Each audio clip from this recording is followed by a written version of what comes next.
back, listeners, to BizBlend, the podcast where bold minds blend business brilliance with inner mastery. I'm your host, Sana, and today's conversation is for the trailblazers, the creatives, the ones who dream with their eyes wide open and feel the friction of invisible barriers on the way to greatness. Listeners, I'm thrilled to welcome Carolina Zuleta, a powerhouse executive coach who has not only walked away from the Wall Street with purpose, but now she helps visionary entrepreneurs and creatives unlock their full potential. With an MBA from the University of Chicago and over 10,000 hours of coaching experience, Carolina blends strategic thinking with deep inner work, and exactly the blend I love here. We all love here on this blend. And as someone who deeply values alignment between ambition and energy, I have seen how success isn't just a skill, it's about navigating the unseen. So, whether it's mindset blocks, an emotional baggage, or energetic leaks, these are the hidden forces that either lift us up or weigh us down. And today we are going there, listeners. So, buckle in, grab your favorite cup of beverage, and this episode isn't just about business, it's about unlocking the force within. So, with that, Carolina, welcome to the show, and it's such an honor to have you with us. Sana, thank you so much for inviting me. I'm very excited to have this conversation with you. Lovely, lovely. So, Karina, to begin with, you have worked with both artists and Fortune 500 execs. So, what consistent mindset shift do you find is non negotiable for visionaries aiming for scalable impact? That's a great question. And I think that more than just one specific mindset, I think there's a couple of things. Mhm. So let me share with you, like, I think the most significant and important. Okay. One is the idea of victimhood versus being empowered. As human beings, there's a lot of things we can't control, right? And when we coach, we call these things we can't control our circumstances. But there are so many things that we can control, and most of it is related to the way we think about what's happening and how we're feeling and how we process those emotions. So for me, the mindset of going from like life is happening to me, right? And it happens at all levels in different ways, but really being very mindful of when am I giving my power away to circumstances? When am I giving my power away to other people? When am I giving my power away to moments where I failed versus staying with my power, understanding that no matter what happens in my life, no matter what happens in my business, in my project, the way I look at it, the way I think about that situation, the story I tell myself will determine my next step and my next step. Right before I jumped in this call with you, I was talking with a COO who's been a COO for 5 years, and she's thinking about quitting her job Mm-hmm. because of some misunderstandings or disagreements with the CEO. And we were talking about what is the story she's going to tell herself when she's leaving this company, because that story is what's going to determine what's next. So that part of being moving from giving our power to other things, victimhood, to staying empowered, that is huge, and that happens all the time in small things and big things. And the other part that is related to this, and I think it's very important, especially for visionaries and for people who are highly ambitious, who want to create, who might not are who are not thinking about walking a traditional career path, but are more trying to be important, significant leaders, make a difference in the world, Yeah. is their relationship to failure. Because failure is not going to be optional. It's not about what can I do to avoid failure, is how do I prepare myself for it? How am I ready for when I make mistakes that I couldn't predict, when, the economy goes south and what I had planned is not working, when, there's so many ways that we can fail or make mistakes, and how am I going to build the resilience to overcome those moments? I think if you have those two mindsets of finding your own power and being able to navigate this failure, you'll become unstoppable. I agree. I completely agree with you. Wow, such a beautiful answer, Carolina. And also I So I also, a year back, I decided to take a break. And not a much illustrious career, but 10 years in corporate. So I decided to take a break, take a pause, and then I got into this journey of podcasting. So I have noticed in my ventures that the biggest wins, they did not come from tactics, but from mastering my mental game. And I'm really curious, how you see that play out across different industries, Karina. So what you have to say about that? I mean, I couldn't agree more. Yeah. One of the fundamental philosophies of my coaching, I call it who before how. Mhm. Most of the people in the world are asking, how do I become successful at podcasting? How do I get more guests? How do I get paid for this? How do I grow an audience? And yes, those are important questions to ask ourselves. But if we don't ask first, who do I have to be a successful podcaster? Who do I have to make X amount of money a year? Who do I have to be to achieve this goal that right now seems impossible? Who do I have to become? The how is irrelevant. How the internet is full with tutorials and maps and frameworks, right? And you can really, most of them work, but it depends. What makes them work is you, who you are being. And when I say who you're being, is what are you believing about yourself? What are you thinking about most of the day? How kind are you being with yourself when things don't work out? How willing are you to continue in the fight for as long as it takes? Because I think it's this part of who we are is fundamental, especially in a world that, when we're in social media, we're just seeing people who are successful. Like it seems like, oh, they started yesterday and now they're successful, right? There's this culture of getting rewards fast and being successful when the reality, I'm telling you this because for coaching for, I don't know how long it's been now, 15 years, and working with so many entrepreneurs and business people and creatives, like nothing is an overnight success. Okay, maybe one in a million. I don't know. Maybe there's that extreme rare case. But for most of us, it is the staying in the game and really evolving what I call our self concept, which is the way we think about ourselves, our beliefs, our abilities, our skills, evolving those so we can continue to succeed. So, this idea of who, right? Who regarding our mindset, our beliefs before the how is for me is the really the key to all of it. Absolutely. I couldn't agree more with you, Kalina, because I 100%, maybe more than that, if there was any other numeric system, I believe that, overnight success, yes, it can be rewarding, but it may not be sustainable because if you are working for it and you are hoping that, okay, overnight I'll get an instant success, you kind of lose yourself in that entire journey because that it's kind of an addiction and you kind of lose yourself into it. So you absolutely hit the hit the park when you mentioned that it's more important to understand, identify, and be aware about who are you. So moving on with that, um in your experience, Carolina, what are the most common unseen forces, maybe emotional, energetic, or systemic, that block even the most talented entrepreneurs from reaching their vision? I love that question. Okay, so here's what I have noticed and what I have seen over and over again.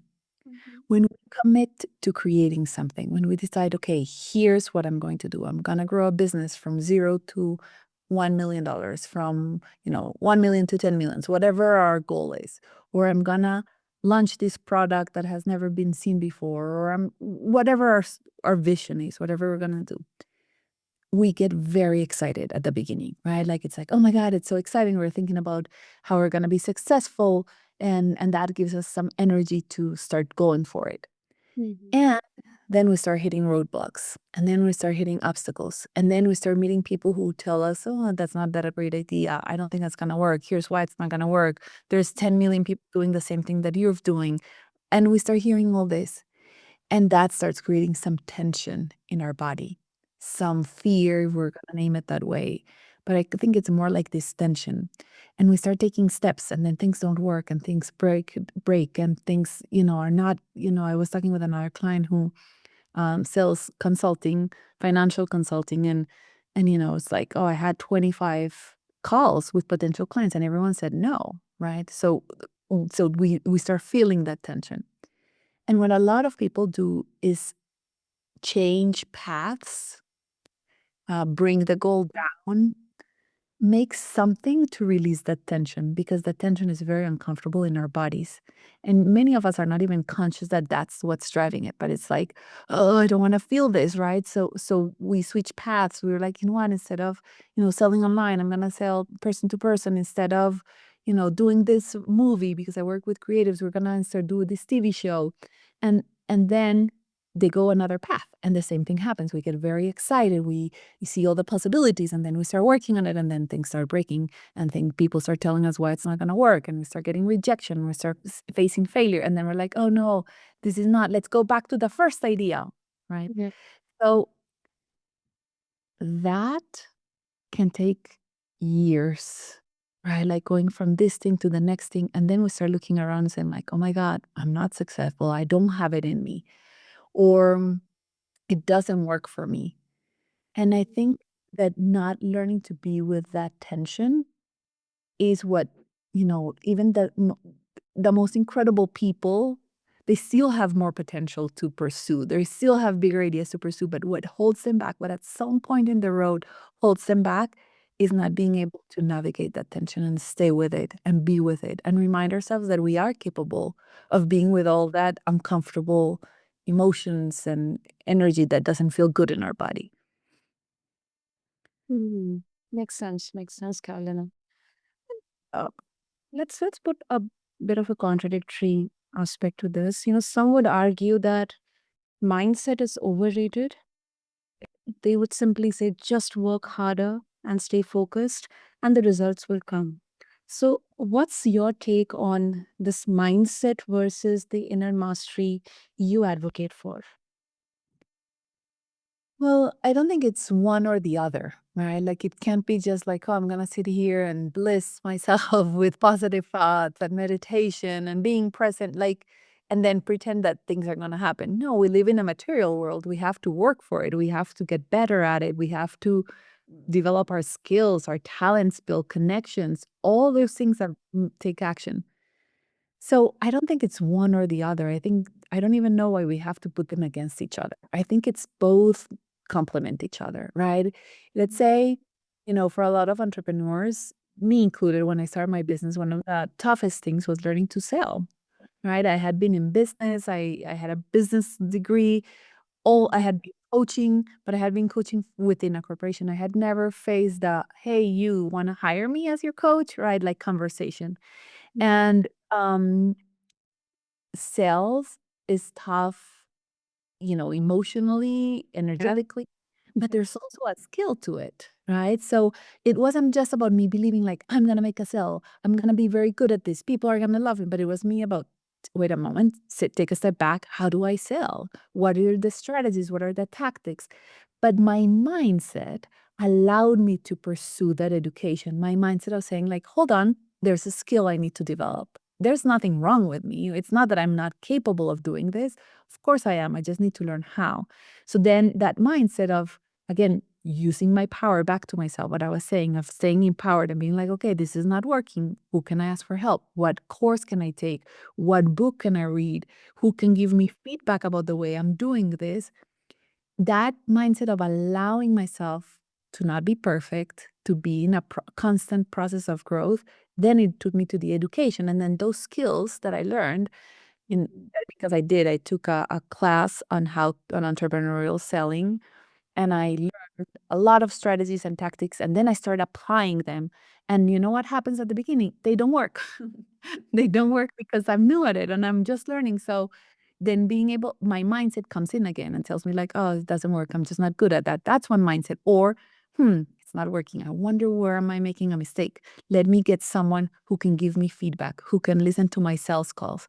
So I think it's not an either or, it's a this and that. It's our mindset and our skill development. It's our mindset and our hard work.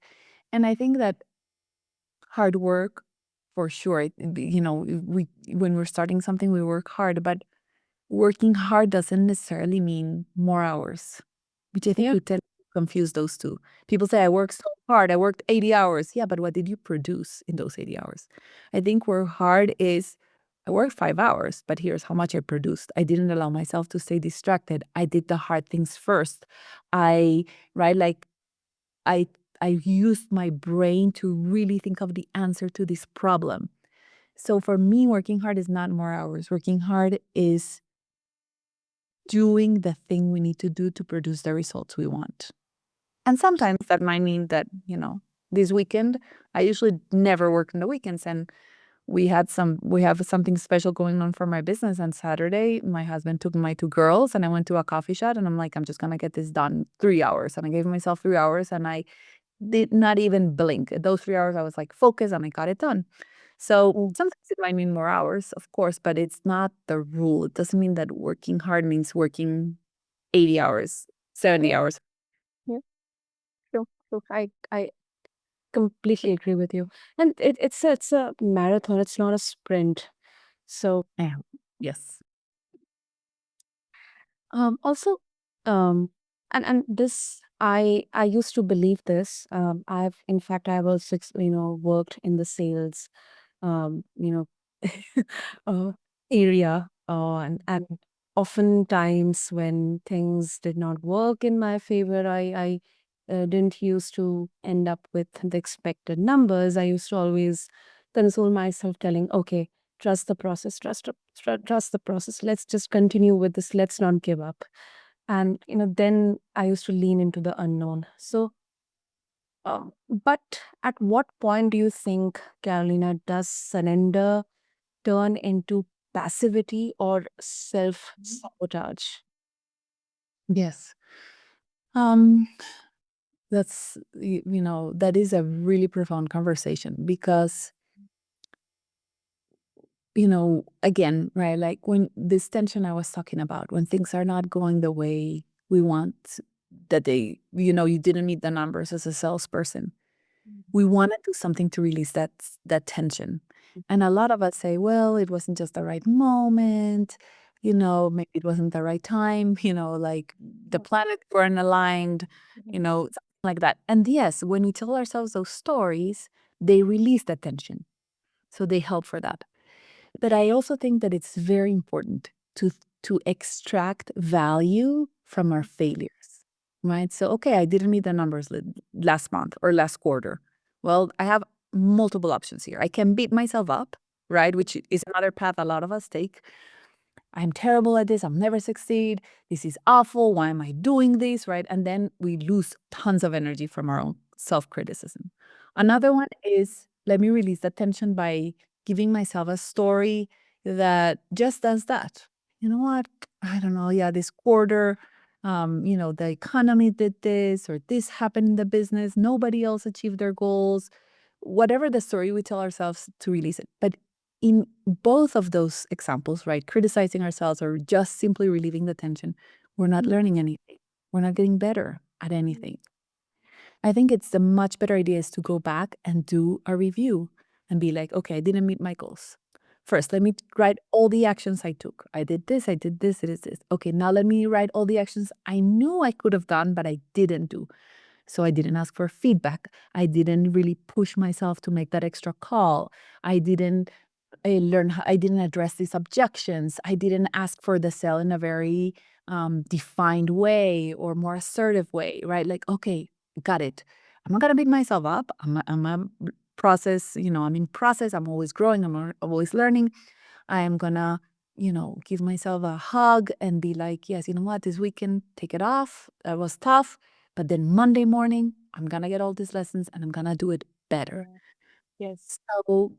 So surrender, I think surrender is a beautiful thing when you're like, truly, if I'm being honest with myself, I did everything and all of it, and I did my best. And then, like I'm gonna surrender. And then I'm gonna learn more and I'm gonna get better at it. Hmm. Hmm. Yeah, that makes sense. Makes sense. And I also want to uh, take this from a perspective of an entrepreneur. So, entrepreneurs, they're no stranger to failures. Many of them have multiple ventures, failed, then they again got up and built something new from scratch.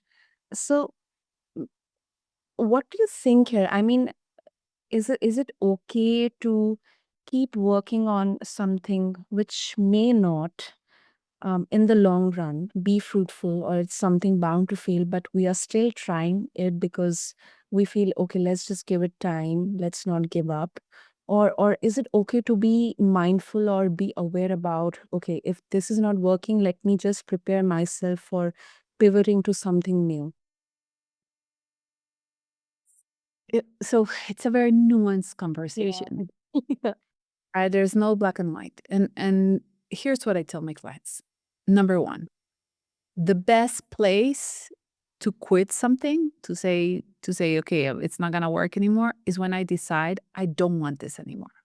Truly. It's not from like, oh, it didn't work. Well, it was hard. The economy was hard. It's like I don't want this business anymore. And some years ago, I worked for another company and that's what the founders decided. They're like, you know what, we don't want this business anymore. And they closed it. And they went on, both of them, to build other businesses that were more aligned with their values, their desires, all that. So I think that's deciding I want this business or I don't want this business is very important. I don't think that the attitude of, oh, well, let's give it more time is the right one, because time is not the thing that resolves a business. Time is not what makes a business profitable. It's Mhm. you as the entrepreneur.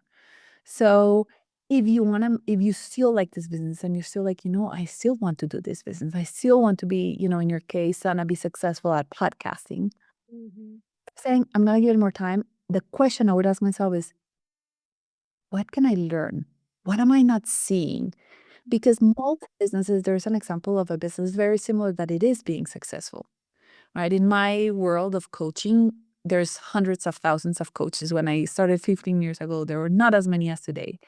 And there are some that are making, one of my mentors makes 60, $70 million a year in coaching. Mhm. And then I have a bunch of friends that I've made in the coaching industry that can't get up from 60, $70,000 a year. Why? Is it because coaching is not a good idea? Is it because coaching is not a good business? Or is it because there's different abilities, skills, and mindset that have allowed, Brooke, my mentor, to make $70 million a year, and my other friends make 50 or 60? And I see that in a lot of what I see it in the most is the way people are thinking, their ability and willingness to take bigger risks, to put themselves out there in a bigger way, to fail more often, but learn from those failures. So if you're in a moment that you're like, "Ah, I don't know, this business is not working, maybe I'll give it more time." I promise you, time is not, it's not what's gonna solve it. It's you. So if you decide I still want this business, I would hire people to teach me. I would bring consultants to look, what can I do differently? Like, and that's what I've done in my business for the last 10 years. I think like that's why we've been able to continue to grow and be successful, is because every time we hit a plateau, I'm always looking like, what am I missing here? What am I not doing? And I find the people who are the most successful to help me figure it out. And then they give me this advice and it sounds crazy to me and scary. And at the beginning I do it and I play it small, and then I get stronger and more courageous and I fail and then I learn, and then it's like boom, we move to the next level. Does that does that answer your question, Sana? Absolutely, absolutely. I love that answer, Kalina. And definitely, I mean, you absolutely, proved the blending of strategic thinking with deep inner work as well. Rightful alignment, your business or maybe the work you are doing, it aligns with your values. And time is really not the factor here. It's you. You have to work on yourself. For that, you bring consultants or coaching, or you go for a mentoring, and uh, obviously, I mean, there is no point at which you feel like, okay, that's it. I know need not learn anything new right now. because I think learning is irrespective of the field you are in, the age you are in.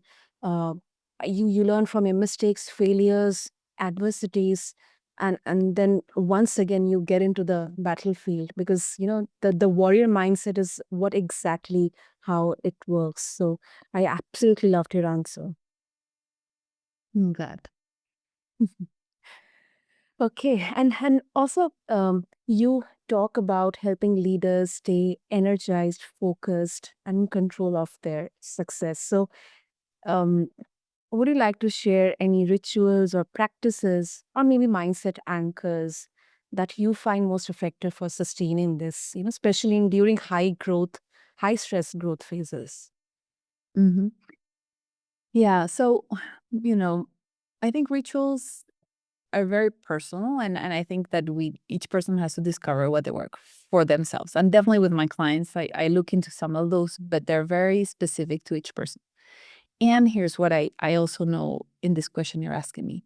Mhm. In order for us to start a business, to take a business to the next level, we need energy. We need capacity within ourselves to be able to do that. Okay. And a lot of times what happens is like, oh my gosh, I'm so burnout and I want to grow this business. Like, but you're already in deficit, like if you're feeling that level of exhaustion, of burnout, of, tiredness, you don't have it in you in this moment to take your business to the next level. So the first thing you need to figure out is how to solve for your energy.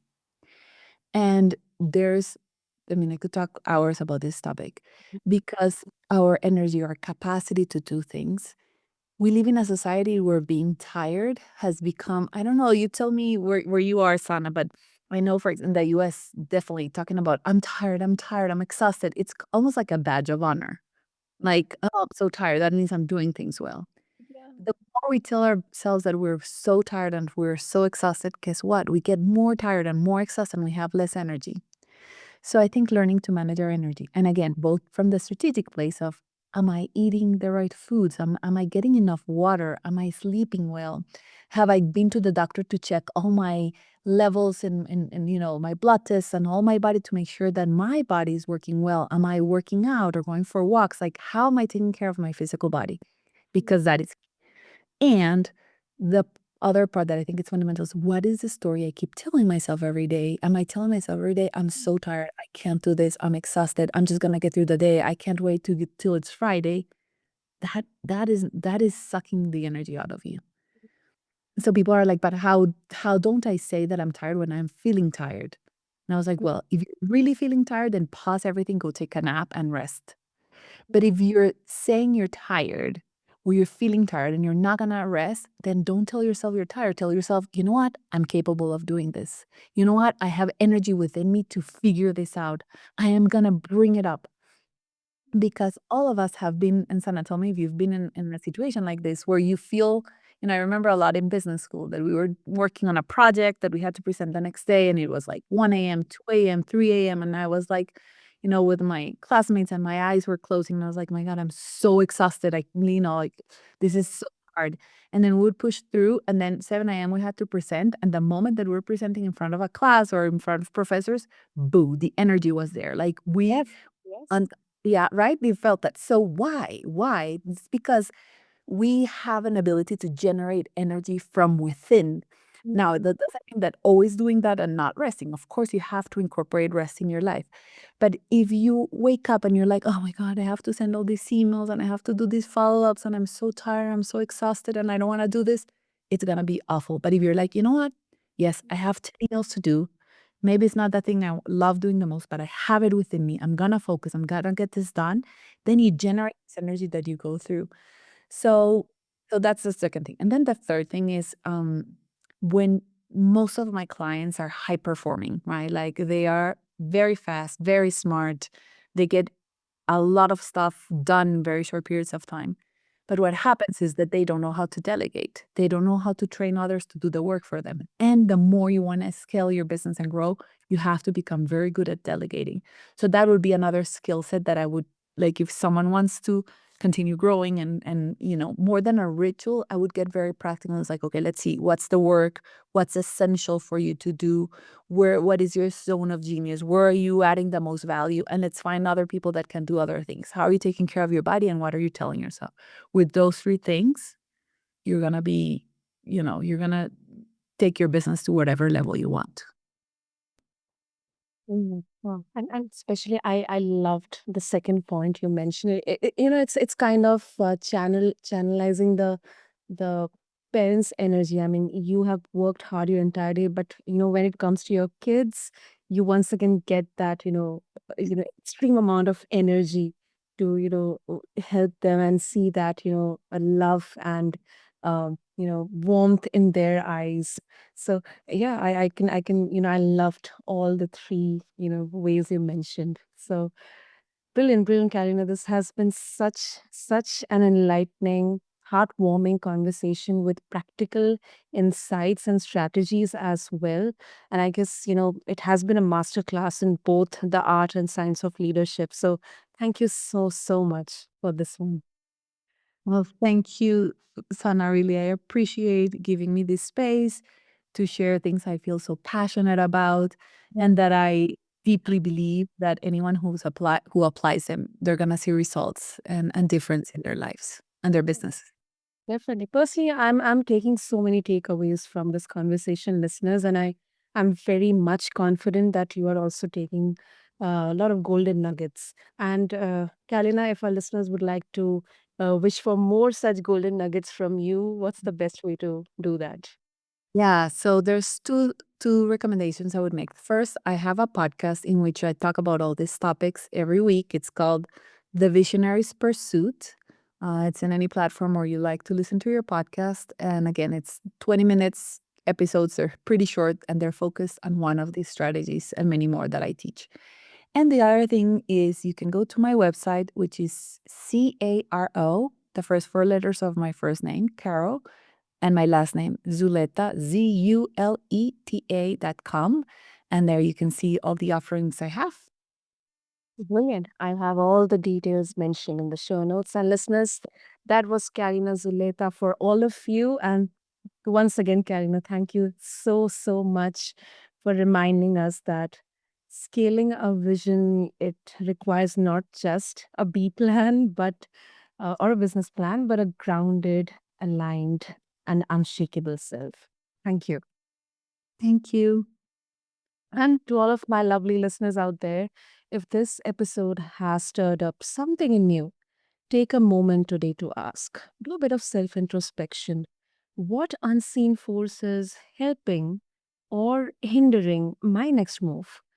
Until next time, keep blending bold strategy with soulful presence. This is BizBlend. I'm your host, Sana, where your vision meets its power. Thank you.